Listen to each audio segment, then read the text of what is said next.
Danas rangiramo predmete i nikad nećete pogoditi što je završilo u F tiru.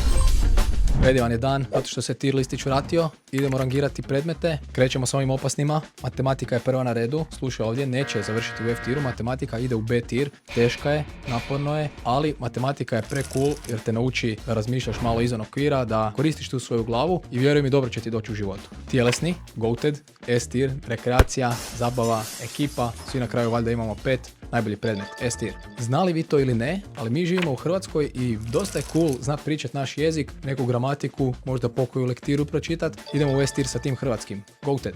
Engleski jezik je sljedeći, većina svijeta ga priča, ali nije možda toliko dobar baš kao hrvatski, nije nam toliko potreban. Stavit ćemo ga zato u A tier i evo nekako čini mi se da se sve okreće prema tom engleskom jeziku, pa svakako ga je korisno znati. Glazbeni ćemo staviti u B tier. Da, dosta je chill predmet, svi vjerojatno imamo 5 iz njega, ali slušamo neke možda ne tako zabavne stvari. Kad bi recimo na glazbenom slušali, ne znam, Vojka ili Baby Lazanju ili Hilsona, zamisli kako bi to onda bio dobar predmet.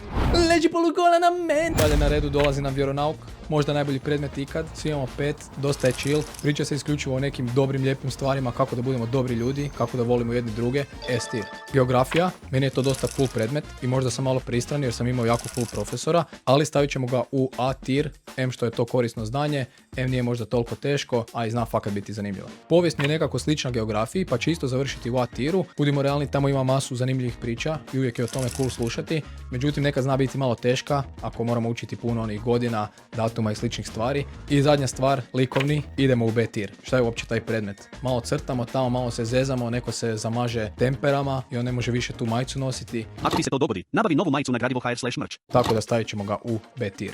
Je se slažeš s našom listom i što bih htio da sljedeće rangiramo, evo napiši nam u komentar, a mi se vidimo sljedeći put.